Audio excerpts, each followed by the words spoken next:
Good morning friends, আমি হলাম Tuhin. Welcome back to another video. আমরা সহস্রধারা এবং শিব মন্দির কমপ্লিট করে আমরা ফাইনালি এগিয়ে চললাম মুসৌরির দিকে। মুসৌরি এক অসাধারণ পর্যটক স্থান, যাকে পাহাড়ের রানী বলা হয়ে থাকে।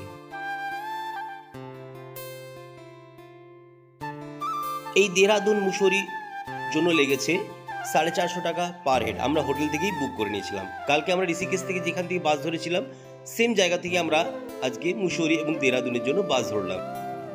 মুসৌরি সারা বছর মনোরম জলবায়ু পরিস্থিতি অনুভব করে। এভাবে আপনি বছরের যে কোনো সময় এখানে ভ্রমণ করতে পারেন। যাই হোক, আপনি যদি শীতের ঋতুর ঠান্ডা বাতাস সহ্য করতে না পারেন, তাহলে আপনি গ্রীষ্মের মাসগুলিতেও এখানে আপনার ভ্রমণের পরিকল্পনা করতে পারেন।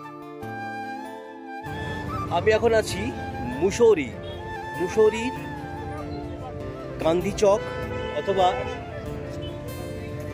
মুসৌরি লাইব্রেরি।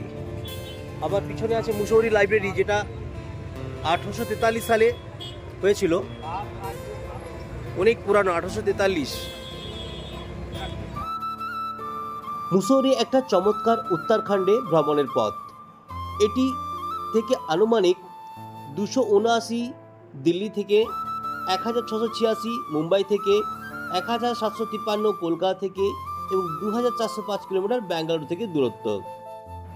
মুসৌরি থেকে নিকটতম বিমানবন্দর হলো জলি গ্র্যান্ড বিমানবন্দর ওরফে দেহরাদুন বিমানবন্দর, প্রায় 60 কিলোমিটার দূরে অবস্থিত।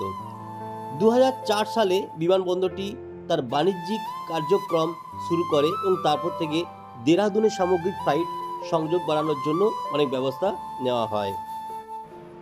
দেহরাদুন রেলওয়ে স্টেশন হলো মুসৌরি থেকে নিকটতম রেলপথ এবং এটি প্রায় 30 থেকে 35 কিমি দূরত্বে অবস্থিত। এটি 1899 সালে ব্রিটিশদের দ্বারা প্রতিষ্ঠিত হয়েছিল এবং আপনি যদি এখানে পৌঁছাতে চান, তবে আপনি কয়েকটি ট্রেন চড়ার কথা বিবেচনা করতে পারেন, যেমন Dehradun Janshatabdi Express, Dehradun Express, Allahabad Link Express, Dehradun Shatabdi Express, Kathgodam Express, Nanda Devi Express এবং কোচুভেলি দেহরাদুন সুপারফাস্ট এক্সপ্রেস।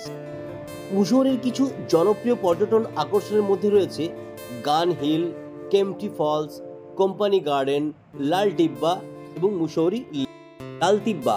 এটি ল্যান্ডোরের ডিপো হিলের শীর্ষে অবস্থিত, যা মুসৌরি থেকে প্রায় 6 কিলোমিটার দূরে। লাল তিব্বা নামের আক্ষরিক অর্থ হলো লাল পাহাড়।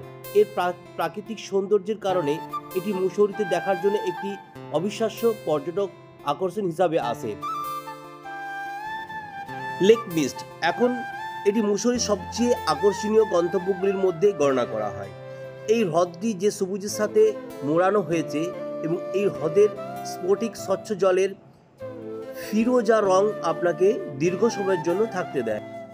ভিডিওটি যদি ভালো লেগে থাকে তো প্লিজ লাইক কমেন্ট করতে ভুলবেন না। Thanks for watching.